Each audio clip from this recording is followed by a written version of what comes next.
شرور أنفسنا وسيئات أعمالنا من يهده الله فلا مضل له ومن يضلل فلا هادي له أشهد أن لا إله إلا الله إلا وأنتم مسلمون يا أيها الناس اتقوا ربكم الذي خلقكم من نفس واحدة وخلق منها زوجها وبث منهما رجالا كثيرا ونساء واتقوا الله الذي تساءلون به والأرحام إن الله كان عليكم رقيبا يا أيها الذين آمنوا اتقوا الله وقولوا قولا سديدا يصلح لكم أعمالكم ويغفر لكم ذنوبكم ومن يطع الله ورسوله فقد فاز فوزا عظيما أما بعد فإن أصدق الحديث كتاب الله وخير الهدي هدي محمد صلى الله عليه وسلم وشر الأمور محدثاتها فإن كل محدثة بدعة وكل بدعة ضلالة وكل ضلالة في النار. Ayo ikhwat wal akhwat, bapak-bapak, ibu-ibu yang semoga dirahmati Allah Subhanahu wa taala. Kita bersyukur kepada Allah Azza wa Jal yang mengumpulkan kita pada sore hari ini dalam rangka menuntut ilmu, mentaati Allah Subhanahu wa taala, yang mana kata Nabi sallallahu alaihi wasallam, talabul ilm fariidatun ala kulli muslim. Menuntut ilmu itu wajib, fardu ain. Setiap kaum muslimin wajib menuntut ilmu. Maka nikmat yang luar biasa Allah berikan kita kesempatan menuntut ilmu. Banyak kaum muslimin tidak menuntut ilmu, dan ini adalah kerugian yang sangat luar biasa. Dan orang-orang sebagian dari kaum muslimin dipilih oleh Allah SWT untuk menuntut ilmu karena Allah memilih dia untuk mendapatkan kebaikan. Sebagaimana sabda Nabi SAW, man yuridillahu bihi khairan yufaqih fiddin. Siapa yang Allah ingin dia dapat kebaikan, maka dipahamkan agama, diajarkan Allah dia agama, diberikan Allah dia kesempatan untuk belajar agama, menuntut ilmu. Kata Syekh bin Baz rahimahullah ta'ala, pemahaman terbaliknya dari hadis ini, siapa yang tidak belajar, siapa yang tidak diberikan Allah kesempatan belajar, siapa yang tidak Allah berikan dia waktu, kemudahan untuk menuntut ilmu agama, ditakutkan Allah tidak ingin kebaikan untuk dia. Jazakallah khair. Segala puji bagi Allah yang telah memberikan kita kesempatan untuk menuntut ilmu. Dan kita telah membahas di kitab yang menjadi kurikulum atau pelajaran kita pada kesempatan sore hari ini, di kitab Tauhid alladhi huwa haqqullah 'alal 'abid, yang merupakan hak-hak Allah yang harus ditunaikan oleh hamba-hambanya.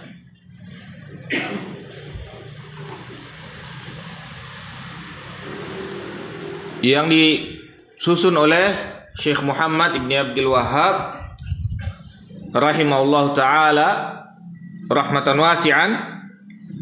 Dan kita telah masuk atau telah membaca bab ke-6 mengenai bab tafsir tauhid. Tafsir atau penjelasan mengenai tauhid. Apa itu tauhid atau hakikat tauhid? Dan kita telah membahas, terakhir kita membahas mengenai tauhid tersebut bukan cuman di amalan kita, bahkan sampai di hati kita. Di dalam hati itu ada tauhid tersebut. Bagi siapa yang tidak ada di dalam hatinya, berarti hatinya syirik kepada Allah SWT, telah berbuat syirik kepada Allah SWT. Apa itu yang di dalam hati? Salah satunya adalah apa? Ingat? Tauhid yang ada di dalam hati apa itu? Amalan hati. Salah satunya yang paling besar adalah kecintaan. Kecintaan. Dalilnya apa? Ini bagusnya kalau kita rutin, kita bisa memurojaah pelajaran sebelumnya, lalu untuk melanjutkan pelajaran selanjutnya, lalu untuk bisa bertahap. Apa dalilnya? Kecintaan merupakan tauhid. Dan siapa yang rusak masalah kecintaan ini, dia akan jatuh kepada kesyirikan. Surat Al-Baqarah ayat 165. Wa minan nasi may yattakhidhu min dunillahi andadan yuhibbunahum ka hubbillah. Sebagian orang ada yang menjadikan tandingan-tandingan bagi Allah, yaitu sekutu-sekutu bagi Allah, kesyirikan. Apa bentuk kesyirikannya? Mencintai sesuatu tersebut seperti mencintai Allah, apalagi lebih daripada mencintai Allah. Mungkin kita tambahkan beberapa hadis dari Nabi SAW mengenai ini agar lebih jelas lagi, karena ini intinya nih. Bab-bab yang selanjutnya ini akan berkaitan dengan bab yang ke-6 ini, adalah tafsir atau penjelasan dari bab ke-6 ini, seluruh bab-bab yang setelahnya, perinciannya setelah bab ini. Kata Nabi SAW,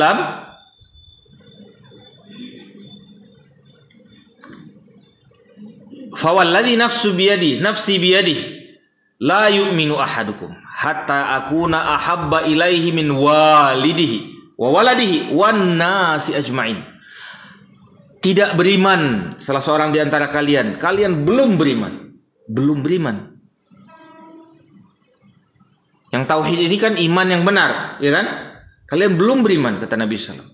Sampai salah seorang di antara kalian mencintai aku seperti mencintai aku lebih daripada mencintai bapak-bapaknya atau orang tuanya. Lebih dia cintai daripada kedua orang tuanya. Dan lebih dia cintai daripada anak-anaknya. Dan lebih dia cintai dari semua manusia yang ada di bumi ini.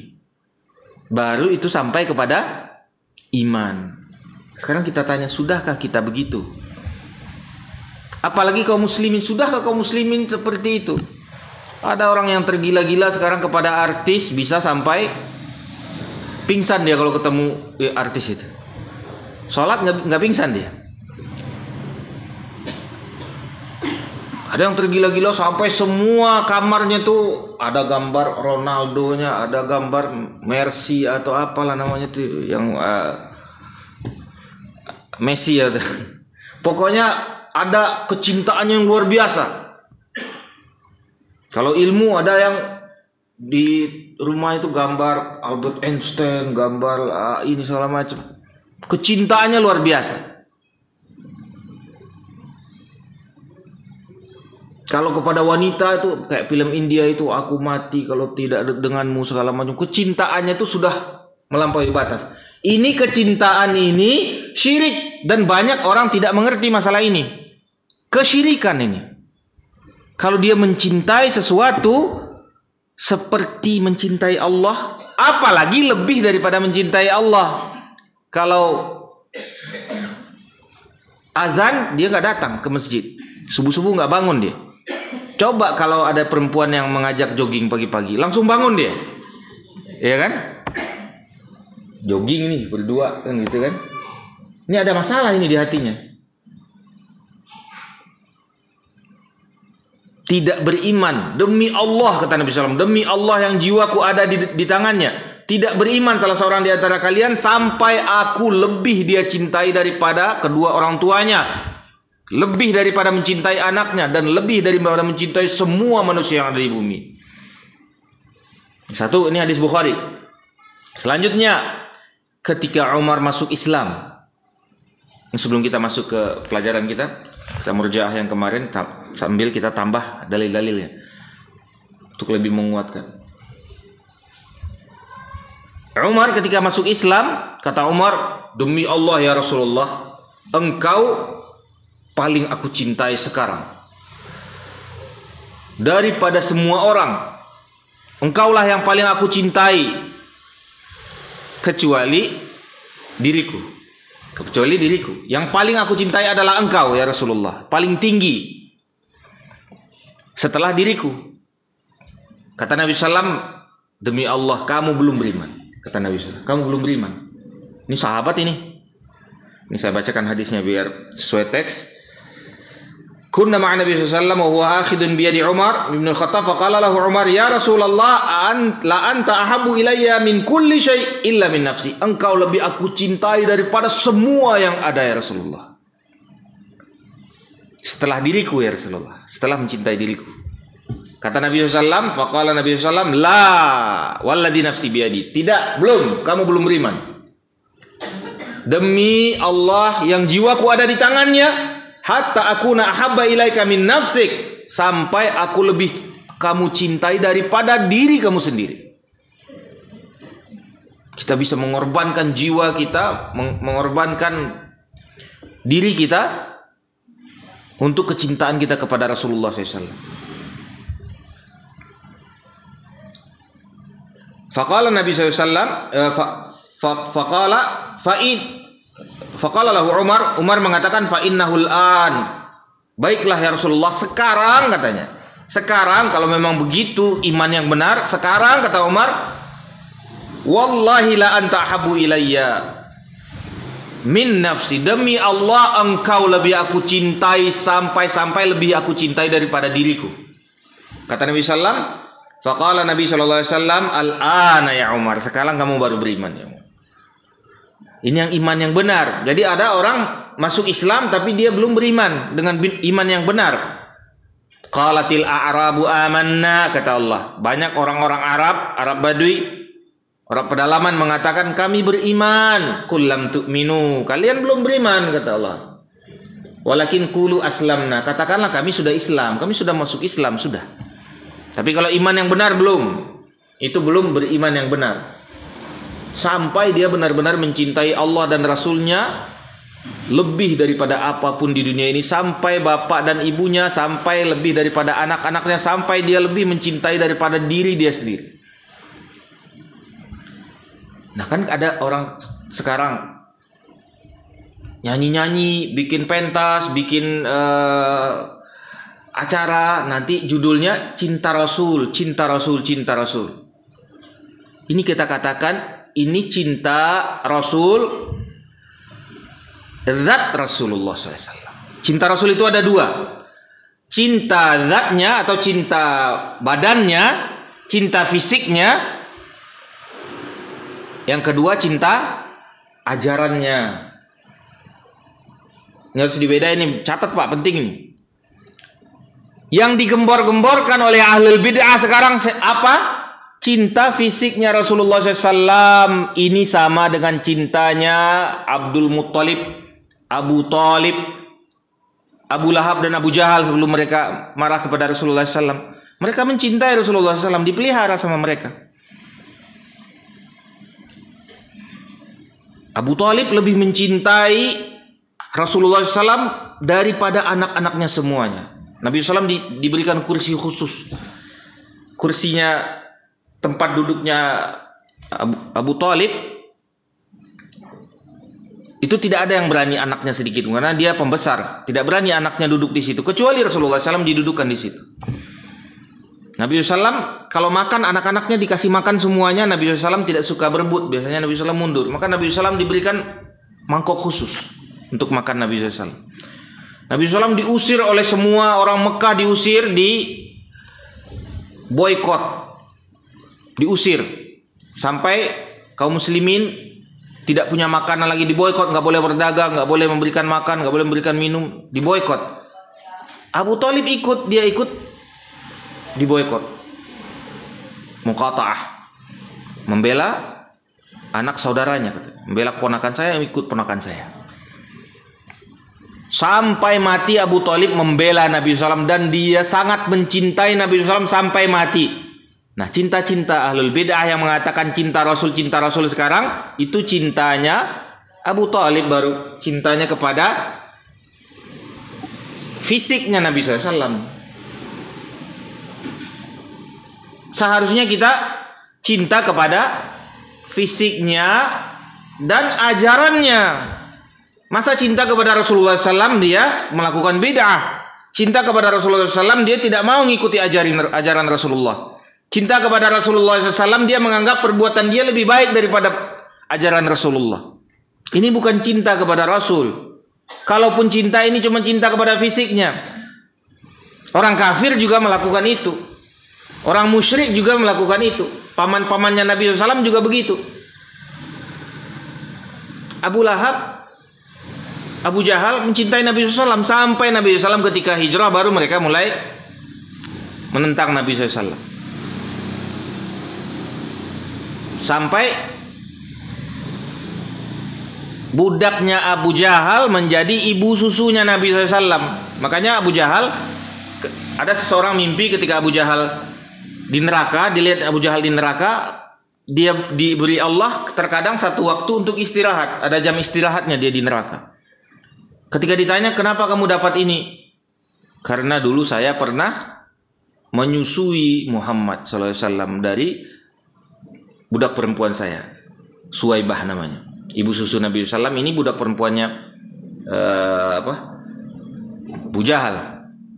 Karena itu budak perempuan itu seperti istri dulu, seperti istri. Dia memang muamalahnya seperti istri.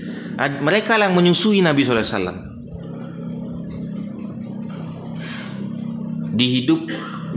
Dipelihara sampai besar Nabi SAW, dipelihara oleh mereka. Dan mereka mencintai Rasulullah SAW. Bahkan sebagian mereka sampai mati mereka mencintai Rasulullah SAW. Nah, ini belum termasuk cinta kepada Rasul. Kalau cinta cuman kepada fisiknya. Tapi cinta Rasul itu cinta kepada ajarannya juga. Itu yang cinta yang sempurna, yang benar. Cinta kepada Rasulullah dan ajaran Rasulullah Sallallahu Alaihi Wasallam. Ya, terakhir ininya dalilnya, karena dalilnya banyak sebenarnya. Cuman yang penting-penting itu kita pilihkan agar menguatkan dalil yang kemarin. Ada namanya Syaibah.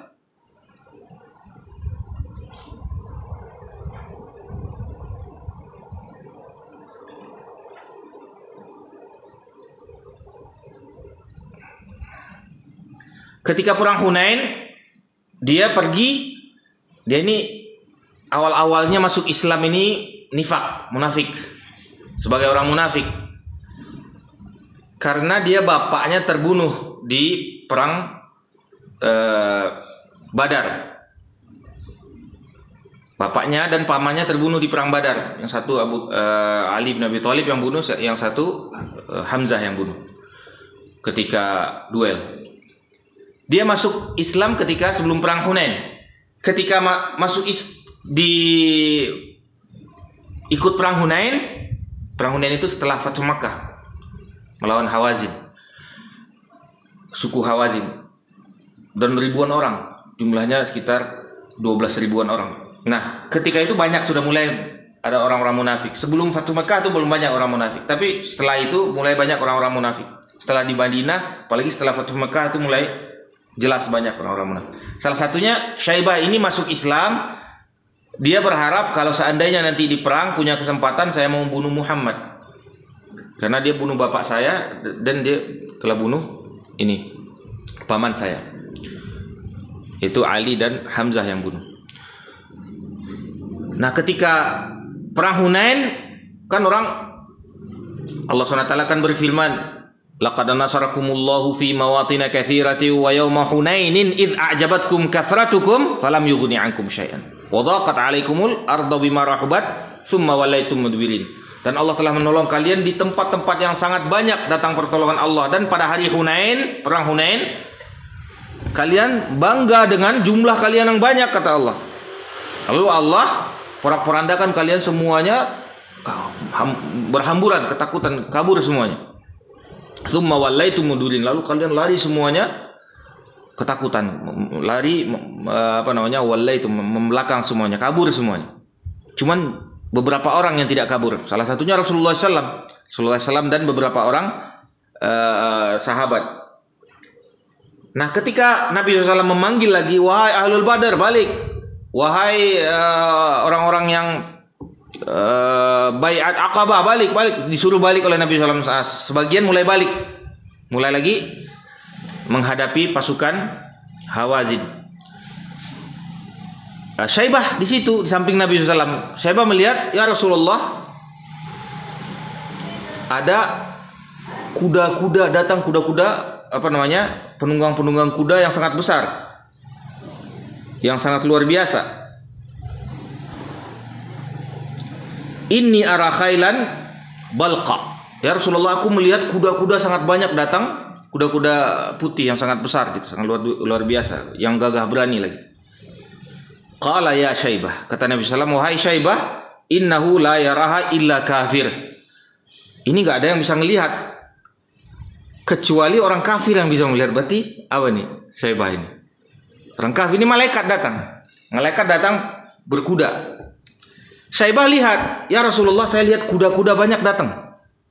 Kata Nabi SAW, melihat Nabi SAW, ya Syaibah, ini nggak bisa lihat, nggak ada yang bisa lihat kecuali orang kafir yang bisa lihat ini. Berarti kamu kafir kan, begitu kan? Kamu kafir berarti. Bayangkan ini, dia masuk Islam, tapi dia belum betul-betul mencintai Nabi SAW. Padahal sudah masuk Islam. Bukan kita katakan langsung dia sama seperti orang munafik, tapi hampir mirip lah. Belum betul-betul mencintai Nabi SAW. Lalu Nabi SAW lihat, kamu lihat kuda? Iya. Yang nggak ada yang bisa melihat itu kecuali orang kafir. Kaget dia. Kok tahu Nabi SAW saya ini ada sesuatu di hati? Karena dia mau balas sakit hatinya, bapaknya dibunuh, pamannya dibunuh. Fadaraba yaduhu ala sadri. Lalu Nabi SAW memukul dadanya, pukul dada Syaibah. Tsumma qala Allahumma hdi Syaibah. Ya Allah, berikanlah petunjukmu kepada Syaibah. Dipukul dadanya, biar dirubah hatinya, jangan ada kebencian di dalam hatinya. Fawallahi ma rafa'a yadahu min ats-tsalitsah min sadri hatta kana ma kana ahadun min khalqillah ahabbu ilayya min. 3 kali Nabi SAW pukul dadanya. Ya Allah, berikanlah petunjukmu kepada Syaibah. Ya Allah, berikanlah petunjukmu kepada Syaibah. Ya Allah, berikanlah petunjukmu kepada Syaibah. Ditepuk dadanya. Tidaklah, demi Allah, kata Syaibah, Nabi SAW mengangkat tangannya yang ketiga kali, melepaskan tangannya yang ketiga kali, melainkan dia adalah orang yang paling aku cintai di dunia ini. Tidak ada lagi yang lebih daripada aku cintai daripada Nabi SAW. Hatta ma kana ahadun min khalqillah ahabba ilayya min. Qala faltaqanna Nabi SAW ala naqatin baghlatin wa Umar akhidun bilijami. Lalu Nabi SAW mulai berperang. Nah, ini kita lihat bagaimana bedanya orang kafir dan orang Islam. Ini bukan di mata manusia. Di mata manusia ini orang Islam.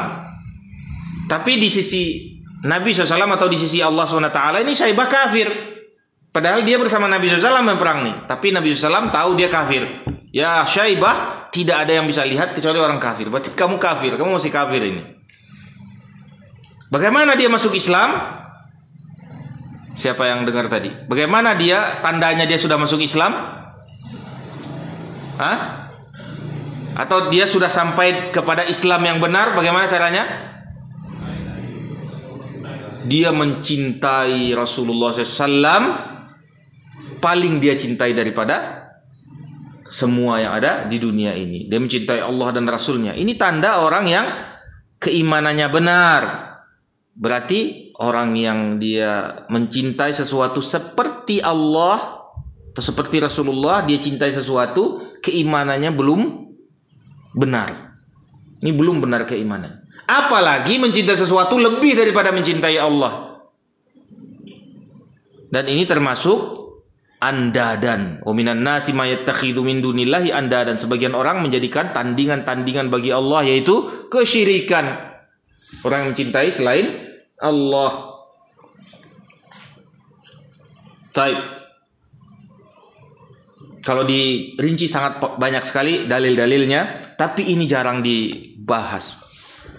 Kadang-kadang kita cuman di pengajian itu bertakwa kepada Allah, janganlah kita menyakiti orang lain, janganlah kita ngomong yang enggak baik atau apa. Tapi keimanan yang benar ini jarang orang yang jarang kita mempelajari bagaimana membenarkan keimanan kita. Dan ini sangat penting, dan ini kekurangan besar di negeri kita ini. Saya sudah sampaikan waktu itu di Saudi, ini pelajaran SD. SD orang sudah ngerti, anak-anak sudah ngerti, anak-anak SD. Tapi di negeri kita ini jarang sekali disampaikan masalah ini. Baik, kita lanjutkan ke bab selanjutnya, yaitu tafsir dari tauhid tersebut di bab-bab selanjutnya. Bab minasyirki lubsul halqati wal khayti wa nahwihima li raf'il bala'i aw daf'ihi. Bab mengenai memakai gelang atau benang atau yang semisalnya seperti kalung, anting, cincin dan lain-lainnya untuk liraf'il bala wa daf'ihi. Ini penting digarisbawahi, untuk mengangkat bala. Jadi bisa jadi ada dua orang memakai gelang, satunya halal, satunya haram. Padahal gelangnya sama, harganya sama, belinya sama, pakainya sama. Satunya gelang halal, satunya gelang haram, padahal sama. Apa bedanya? Niatnya. Niatnya beda. Ada orang pakai cincin, dia pikir ini cincin sunnah, kan sebagian orang menganggap ada cincin sunnah kan, padahal bukan sunnah yang termasuk sunnah mustahabbah, tapi itu sunnah jibiliyah, kebiasaan Nabi SAW pernah melakukan itu. Ada orang menganggap ini biasa. Ada lagi orang yang memakai cincin dengan niat, dengan keinginan ini nantinya bisa membuat dia hoki, pede, atau mengangkat penyakit dan yang lain-lain. Ini bisa menghancurkan imannya, merusak imannya. Jadi tandingan bagi Allah SWT. Silakan, mungkin salah seorang, Pak Salim mungkin yang membaca. Ada ininya, mic-nya. Sambil kita juga dikit-dikit belajar bahasa Arab. Cik. Langsung kosakata. Ya, kosakatanya. Kosakata ra'a yara pendapat, da'a yada'u menyeru, arada yuridu ingin, darrun mudarat, kasyifatun menghilangkan, khalqatun gelang, halqatun gelang, safrun kuningan,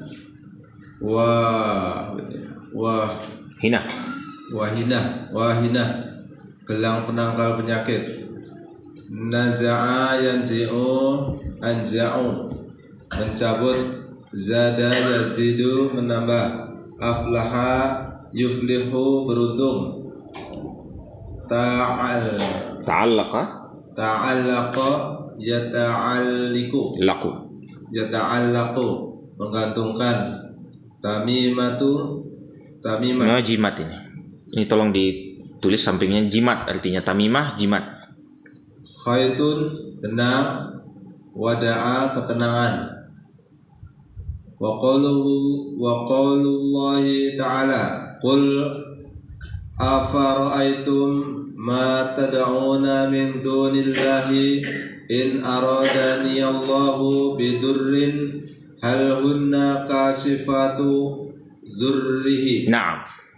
Artinya firman-Nya, katakanlah hai Muhammad kepada orang-orang musyrik, terangkanlah kepadaku tentang apa yang kamu seru selain Allah. Ya, artinya doa. Kamu seru yaitu kamu minta, kamu berdoa, kamu berharap selain Allah. Lanjut. Jika Allah hendak mendatangkan kemadaratan kepadaku, apakah berhala-berhala itu dapat menghilangkan kemadaratan itu? Atau jika Allah menghendaki untuk melimpahkan suatu rahmat kepadaku, apakah mereka mampu menahan rahmatnya? Katakanlah, cukuplah Allah bagiku, hanya kepadanya lah orang-orang yang berserah diri bertawakal. Nah, Az-Zumar ayat 30. Ini yang pertama, ini bentuk dari kesyirikan dan alangkah banyaknya ini di keyakinan sebagian kaum muslimin. Katakanlah, apa pendapatmu dengan apa yang diseru atau diminta atau diharapkan selain Allah? Kalau Allah ingin memberikan kepadaku kemudaratan, apakah dia bisa menghilangkan? Enggak bisa. Atau Allah ingin memberikan manfaat kepadaku,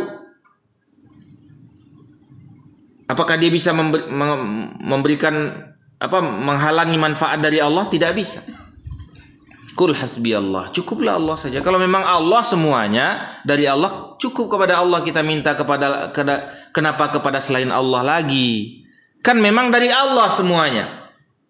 Kalau kita tanya nih, kenapa minta ke kuburan? Kalau Allah ingin memberikan manfaat kepada kita, atau kita ingin menolak mudarat, apakah ada selain Allah yang bisa? Tidak ada yang bisa. Terus kenapa ke kuburan mintanya? Kenapa kita harus ke kiai yang ini, atau ke wali ini, atau ke syekh ini, yang itu, atau ke kuburan Rasulullah SAW?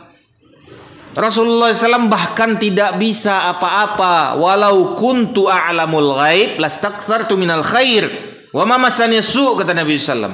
Kalaulah aku bisa mengetahui yang gaib, tentu aku akan banyak dapat kebaikan dan aku tidak akan tertimpa kejelekan. Nabi SAW kena pukul di perang, sobek di sini, jatuh dari kudanya, patah di belakang, diracun orang Nabi SAW, bahkan pernah disihir dalam satu riwayat. Gak bisa Nabi SAW mengetahui dan bahkan tidak bisa menghilangkan mudarat tersebut kecuali dengan pertolongan Allah SWT. Nah, buat apa lagi kita sibuk kepada selain Allah? Kita sibuk ke, kalau di negeri kita ini, ke kuburan-kuburan, makam-makam atau apa. Dan yang jadi ininya, pelopornya yang mengaku-ngaku sebagai keturunan Nabi lagi. Jadi pelopor orang supaya minta-minta ke kuburan. Ini kesyirikan yang luar biasa. Kuburan itu sudah selesai dia. Sudah jadi tanah. Mungkin sudah jadi abu dia, di dalam tanah sudah nggak ada lagi dia. Udah selesai. Nah, bahkan mereka menganggap arwahnya nanti bisa keluar, bisa datang di dalam mimpi. Kalau mimpi mungkin masih ada inilah, ada kita mungkin tidak sampai kepada kesyirikan. Nah, ini bisa datang ketika yaqadzah, ketika sadar. Ini kiainya datang, bahkan Nabi datang, arwahnya datang. Ini keyakinan apa ini? Gak ada satupun dalil atau penjelasan dari zaman Nabi SAW, sahabat dan para ulama semuanya. Yang ada mereka sibuk dengan arwah-arwah gentayangan ini, gak ada. Ini baru di negeri kita ini luar biasa. La haula wala quwata illa. Keyakinan tentang arwah-arwah gentayangan atau arwah-arwah yang nantinya bisa minta tolong. Ini keyakinan orang Buddha, orang Hindu, atau keyakinan orang pagan zaman dahulu. Dan di belakangnya ada orang-orang Syiah, pelopor, penyembah kuburan ini. Dan bekas-bekas kesyirikan orang-orang animisme yang mereka itu beranggapan ada kekuatan di benda-benda itu. Ini kan biasanya dia pakai gelang atau pakai cincin atau pakai sesuatu penangkal itu karena dia menganggap ada sesuatu di situ. Lupa dia bahwasanya yang punya semuanya adalah Allah SWT. Nanti akan berpindah keyakinannya. Dari mulai dia yakin yang mempunyai manfaat dan mudarat hanya Allah yang mampu, nanti berubah. Benda ini yang bisa. Baik, lanjut. Anu Imran bin Husaini radhiyallahu anhuma anna nabiyya sallallahu alaihi wasallam ra'a rajulan fi yadihi khalqatun min sufrin faqala ma hadhihi qala minal wahinat qala inziha fa innaha la taziduka illa wahnan fa innaka law mitan wa hiya alaika aflahta abadan. Baik, saya bacakan artinya. Dari Imran ibn Husain radhiyallahu anhu, Nabi SAW melihat seseorang laki-laki di tangannya ada gelang dari kuningan. Lalu Nabi SAW bertanya, ini apa ini? Katanya untuk melindungi ya Rasulullah, untuk menjaga, untuk melindungi. Ini zaman Nabi loh, zaman Rasulullah SAW, sahabat ini. Jangan bilang nggak ada di sini Ustaz, nggak ada kesyirikan di sini. Masa kaum muslimin kesyirikan kita sekarang kesyirikannya kesyirikan sultan. Bagaimana menjatuhkan presiden, bagaimana kita mengambil alih negara, bagaimana kita menegakkan khalifah Islamiyah. Akidahnya kan belum benar, keyakinannya belum benar. Bagaimana dia mau negara yang diatur? Banyak, ini zaman Nabi SAW aja ada. Apalagi zaman sekarang.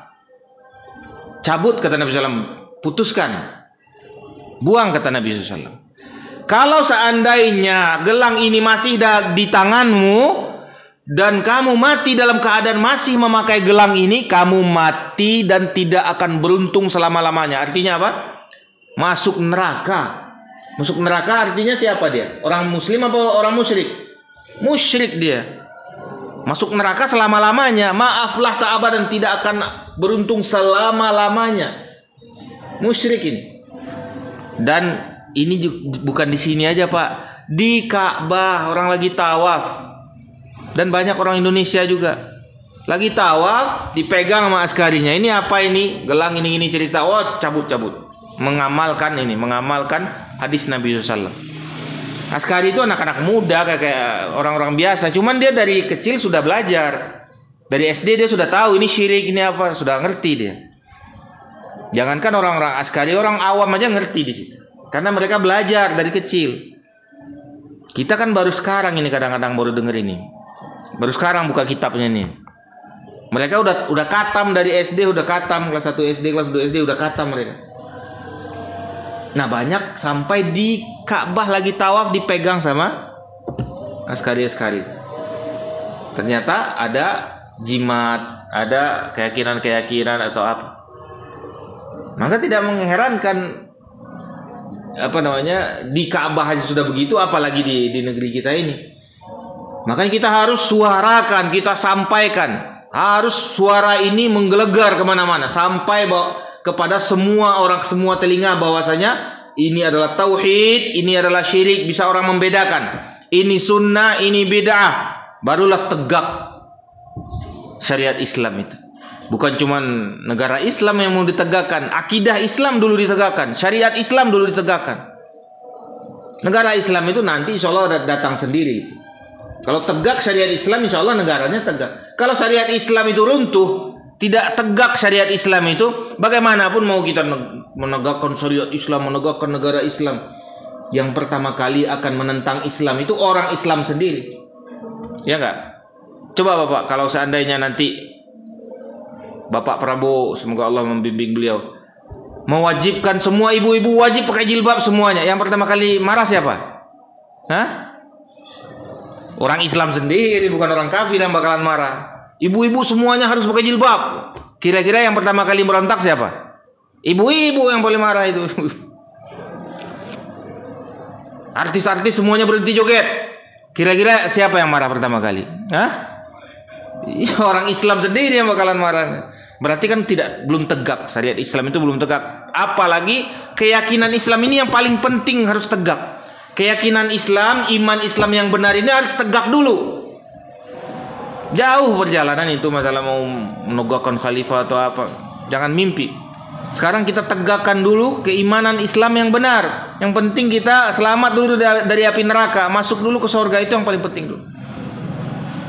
Nah, semoga Allah SWT bimbing kita semua untuk mengetahui tauhid yang benar dan mengamalkan tauhid yang benar, dan diterima oleh Allah SWT iman kita yang sesuai dengan tauhid yang diajarkan Nabi SAW, dan selamatkan dari api neraka dan dimasukkan ke dalam surga. Wallahu taala alam. Silakan kalau mau azan. Habis sholat aja nanti ya, kalau ada pertanyaan mungkin selesai. Iya, nanti habis sholat isya barangkali ada yang mau ditanyakan, kita ngobrol santai. Assalamualaikum.